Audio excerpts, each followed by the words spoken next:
Ketemu lagi sama Bubi dan Mariam nih. Aduh. Bu. Iya. Jadi jangan lupa Iya. setiap hari wajib banget untuk bisa ngedengerin podcastnya dari Moms Talk ini. Bisa didengarkan di Spotify, ada di Apple Podcast juga, atau bisa juga dicek di websitenya di doodle.co.id. Terus juga sekarang bisa didengarkan juga nih Bu, ya. di Noise juga ada. Suara gitu kita ya. yang merdu. Betul. Bikin ya. pusing suaranya. Enggak lah ya. Nah, kali ini kita mau bahas seputar pijat pada bayi. Gitu, Bu. Ya. Sebenarnya boleh nggak sih kalau bayi itu dipijat tuh sebenarnya boleh nggak sih Bu? Boleh banget, boleh banget ya. Dan itu memang sangat banyak banget manfaatnya ya untuk bayi ya. Yang pertama manfaatnya bahwa dia kualitas tidurnya pasti lebih bagus. Terus imunitasnya, terus bondingnya itu lebih dapat, terus pencernaannya lebih lancar. Jadi manfaatnya banyak banget. Apalagi yang mijit orang tuanya, bondingnya lebih dapat lagi. Oh, anakku udah bisa kayak gini, udah bisa gini tuh sangat banyak manfaatnya buat pijat bayinya itu. Jadi nanti sampai rumah langsung praktekannya gitu ya.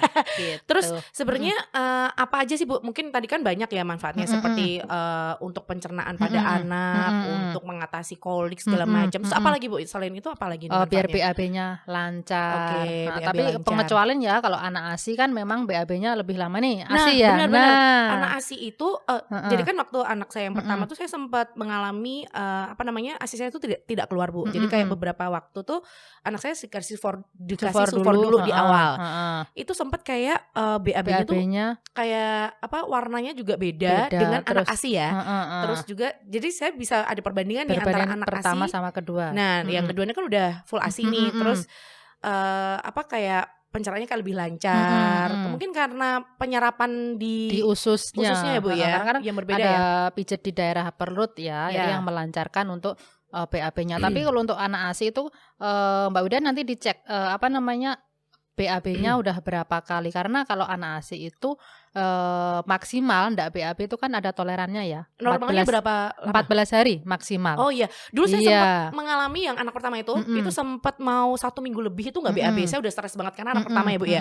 Terus saya bawa ke dokter kan, apa-apa ke dokter nih kalau anak pertama kan. Konsul gitu kan konsul. Terus dok kenapa? Dokter bilang nggak apa-apa. Ini namanya kalau bayi newborn masih toleran gitu. Kecuali mungkin kalau sudah agak besar. Sudah maem itu udah beda lagi ya, karena kan ASI dicerna lebih lama, jadi keluarnya juga lebih lama. Jadi ada toleransi maksimal 14 hari kalau untuk anak ASI ndak BAB-nya. Nah, untuk biar lancar sebenarnya ya itu ada pijat di areal perutnya. Oh gitu. Oke. Jadi memang area perut ini sangat ngefek banget Ibu ya kalau untuk pencernaan pada anak. Harus nanti pola makannya. Kadang ada yang anak-anak yang sudah maem atau MPASI ternyata maemnya susah, perlu distimulasi di areal perut, dan karena kan ada usus besar, ususnya di sini sama di belakang yang titik refleks tadi di belakang atau sama di yang di bagian mulutnya. Jadi untuk menstimulasi juga. Jadi nanti siap-siap paling udah mau MPASI. Oh gitu. Jadi kan saya sempat dengar nih ada keponakan saya itu ada yang bilang gini, dia tuh kan setiap kali makan muntah. Makan kebanyakan muntah. Terus ada yang bilang lambungnya tuh kecil. Emang bener ya Bu? Maksudnya lambung setiap anak tuh apa beda-beda atau gimana Bu? Beda-beda lambungnya. Jadi gitu. kalau lambungnya udah sering jadi istilahnya kayak gini, coro Jawanya gitu ya. Istilah Jawanya itu kayak lambung itu bisa membesar. Oh gitu. Membesar dengan sendirinya. Kan memang mengikuti usianya dia makin lama besar. Tapi jadi kapasitasnya kalau kita MPASI, kalau kita nyusuin ya jangan terlalu over. Kalau terlalu over nanti bisa outputnya muntah ya, gumoh kayak gitu gumoh. Jadi itu kan reaksi tubuh juga. Kalau gumoh kan membedakan antara muntah sama gumoh. Kalau yang sering muntah ternyata dimaamin sedikit aja muntah. Maamin sedikit muntah itu kan perlu ada hal-hal yang dikonsulkan ke dokter anaknya. Tapi kalau memang masih sesuai takaran, dia ndak muntah ya ndak apa-apa. Nah, itu mungkin kita cek dulu perutnya kembung apa tidak, karena untuk kembung kan ngeceknya perlu dicek. Biasanya gimana Bu kalau ngecek kembung itu kan? Jadi di perut, enggak cuma area perut kembung-kembung. Jadi dilapisin tangan kita dulu. Jadi tangan kiri gitu. Terus kita akan bunyinya. Biasanya nih mami-mami di rumah nih cuma kembung.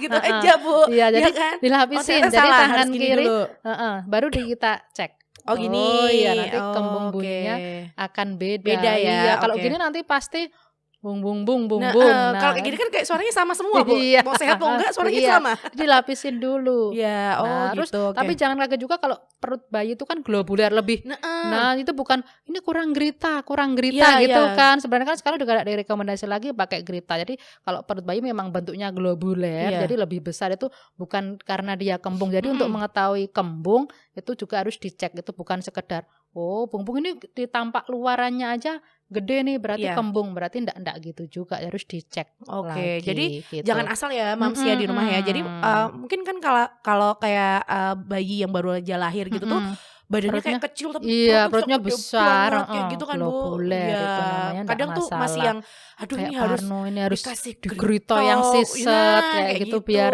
langsing karena nanti akan mengikutin perutnya memang bentuknya memang seperti itu. Iya, apalagi bahaya juga ya, Bu ya, apalagi ke pemakaian kayak gurita gitu yang sampai siset gitu kan. Apalagi kalau belum puput segala macam itu kan bisa berbahaya juga nih ya untuk kesehatan gitu. Terus kalau kita balik lagi untuk masalah pijat tadi, sebenarnya mulai dari umur berapa, Bu, bayi bisa dipijat ini? Sejak lahir sudah boleh, Mbak Widya. Atau mungkin pas di dalam kandungan nggak bisa ya? Kandungan emaknya nanti yang dipijat ya, gitu ibu hamil ya. Jadi begitu lahir itu sebenarnya sudah bisa untuk stimulasi ringan. Ya, jadi tapi untuk areal perut kan itu ada pusernya yang belum kering. Jadi tangannya jangan nempel, jadi agak gini ya. Merongga, ada rongganya gini ya, Bu ya.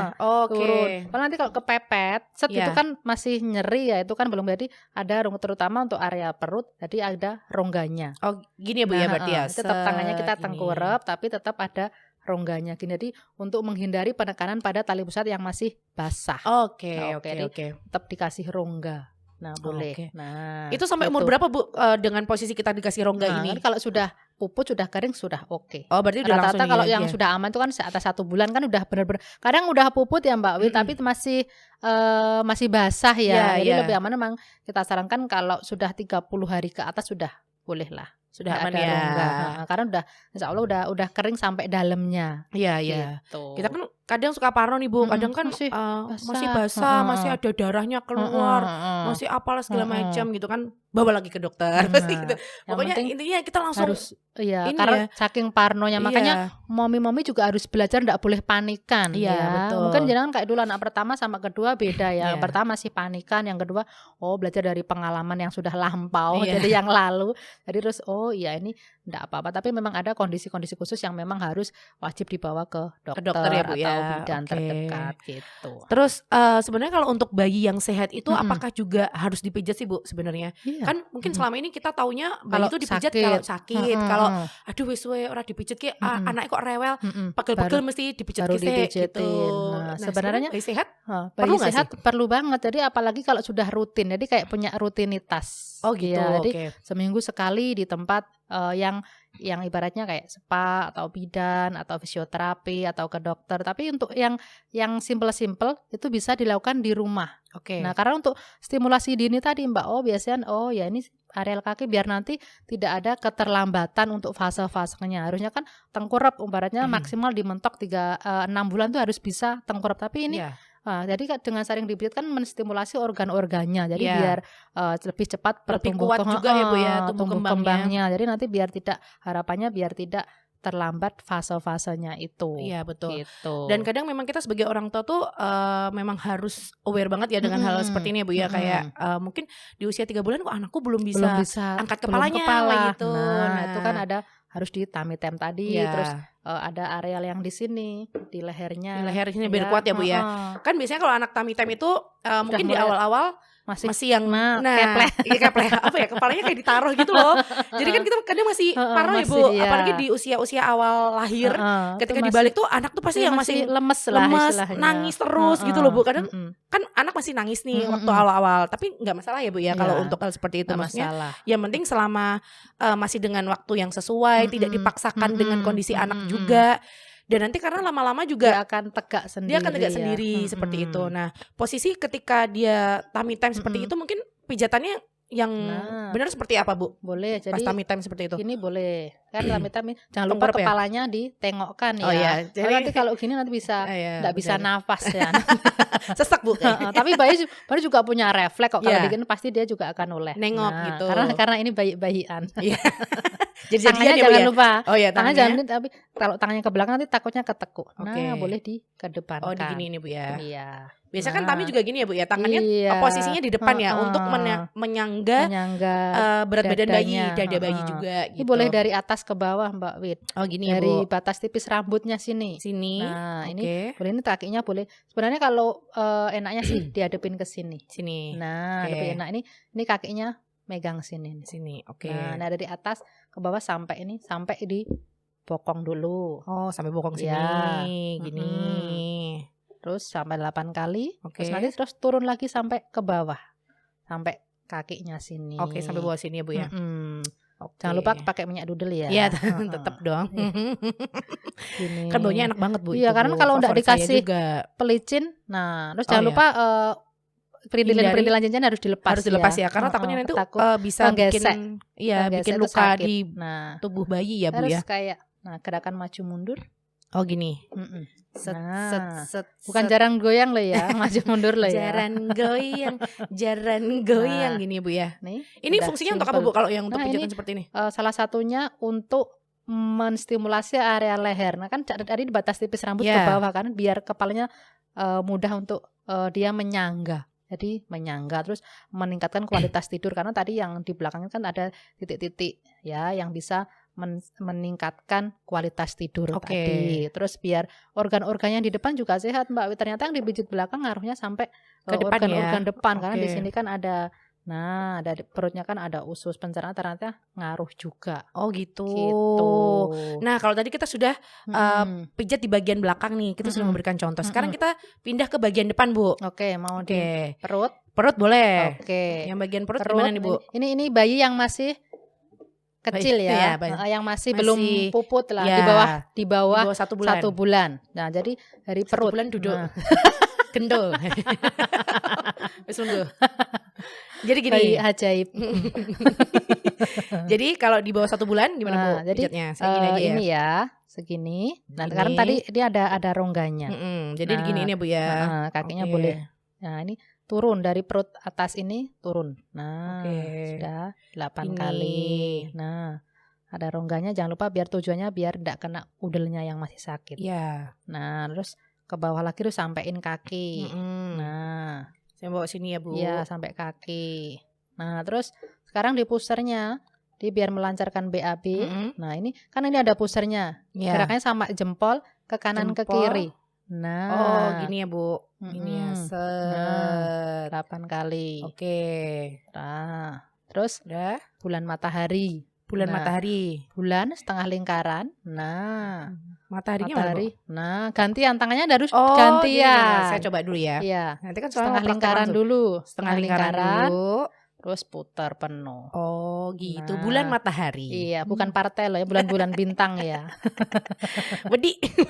Ini oke. Ya, terus I love you yang sering kembung, yang sering terjadi itu anak-anak kembung. Nah, salah satu kita akan gerakan I love you. Kenapa I love you? Karena bentuknya seperti huruf I, L, N, U. Oke. Kita praktek ya, Bu ya. Dari kolon sih, ini dari kolon. Nah, ini dari 1 I. Nah, L. Terbalik. Set. L ya. L. Oh gini, L. Terus U. Terbalik. Oh, U-nya terbalik gini ya, Bu. Terbalik. Oh gitu. I love you. Serangnya. Terus yang paling simpel lagi untuk gelembung. Jadi mengurangi kembungnya dipakai gelembung berjalan. Nah, ini enak. Gini. Nah, oke. Ya. Gini ya. Nah, tadi kan kalau ngecek kembungnya gini. Nah, ini nanti bisa diginikan. Ginikan, Ibu ya. Nah, oke. Nah, gitu ternyata. Udah gitu aja yang paling simpel ya, Bu ya, gerakan simpel. Terus yang kupu-kupu tadi gimana, Bu? Di dada. Ada juga kupu-kupu ya? Di dada. Karena di dada ada organ apanya, Mbak Wit? Paru. Ya. Jadi untuk melegakan pernafasan. Kadang kan bayinya ada yang masih grog-grog. Nah, gitu. Itu saya dulu sempat mengalami juga bayi saya tuh grog-grog sampai agak lama ya Bu ya. 1 tahun biasanya masih wajar ya. Itu. Terus panik Parno ya, lagi. Pokoknya setiap hari isinya parno kalau udah punya anak tuh ya.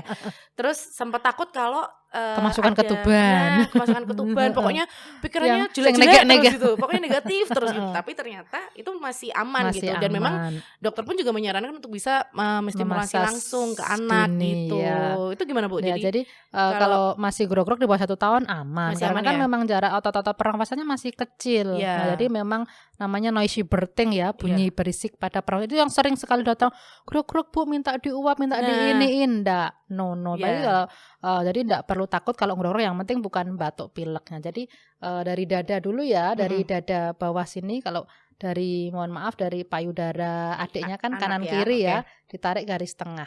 Di sini ketemu titik di situ namanya titik CV17 ya. Kenapa namanya CV17? Iya, karena itu kan titik-titik ya, kan ada anatomi Mbak ini Mbak. Oh, anatomi. Aku mah itu Bang ya. Kenapa CV17? Kenapa enggak 15? Ya ada nanti 15, saya itu ada iya. Terus sampai di CV17 ini terus naik membentuk love. Love. Sampai di sini paru-paru. Nama ada LU1, namanya. Kenapa LU1 ya? LU1 Bu. Nggak ngerti kenapa LU1 ya. Itulah ya pokoknya Bu ya. Organ paru-paru. Nah, menyehatkan paru. Nah, sebanyak 8 kali. Habis terus kupu-kupu. Dari CV7 lagi naik. Set. Ke tadi kok sirahnya mereng gini di sini ke sini ya. Gantian. Jadi tangannya enggak boleh dominan. Terus sambil ngobrol Adik sehat ya. Sama kalau orang Jawa bilang dikudang. Ting ya. Memang kita harus rajin komunikasi juga biar dia juga enjoy. Tapi kan kadang-kadang sampai nangis gitu. Iya, ada yang nggak nyaman Bu mungkin. Nah sebenarnya mungkin ketika bayi tidak nyaman ketika dipijat, mungkin ada yang salah kali ya, yang dengan pijatan yang dilakukan seperti itu. Mungkin ada nggak sih yang tidak boleh dilakukan Bu, pijatan-pijatan di area mana gitu yang dilarang? Yang dilarang sebenarnya kalau di bagian kepala nggak boleh terlalu keras. Ya apalagi yang dengan usia newborn ya Bu ya. Yang ada yang ya diginikan diceklek pernah lihat. Iya, anak saya Bu. Jadi waktu yang saya kesana itu yang pertama itu tuh kepala diginiin loh Bu. Coklak itu ya. Di planet sampai gini. Nah, kita kan sebagai orang tua, aduh anakku tiap kayak aku langsung rasanya pengen tak CT scan seiki piye anu ke otak aduh wis udah banyak banget Bu pikirannya udah kayak kemana-mana. Nah, itu enggak boleh ya Mbak. Jadi kalau untuk di muka di kepala itu kan yang stimulasi untuk menyehatkan mata, menyiapkan dia untuk bicara, terus di belakang telinga untuk pendengar. Jadi enggak boleh yang ditekan terlalu keras. Di sini ya Bu ya, maksudnya ada teorinya. Ada ubun-ubun juga yang masih lembek suturnya juga. Ini ubun-ubunnya belum nutup karena bayi itu nutupnya 18 bulan sampai 2 tahun tuh baru nutup sempurna. Si ubun kan kalau jangan lihat masih endut. Makanya saya juga sempat lihat juga diginiin gitu Bu anaknya, ya ampun saya yang enggak boleh. Ada kepala yang itu kan berbahaya ya Bu ya jadi untuk anak. Sentuhannya itu kalau bisa ya kita dengan touch with love ya. Jadi menyentuh dengan cinta, enggak boleh terlalu. Kalau bayinya umpamanya nangis ya kita hibur. Mungkin posisinya enggak harus monoton dari depan dulu. Mungkin dia enggak nyaman dari depan terus orang asing. Nah, jadi kalau dia nangis kita ganti posisi. Terutama tengkor bayi-bayi kan senang ditengkorpin. Kita ganti. Namanya apa Bu? Tiger.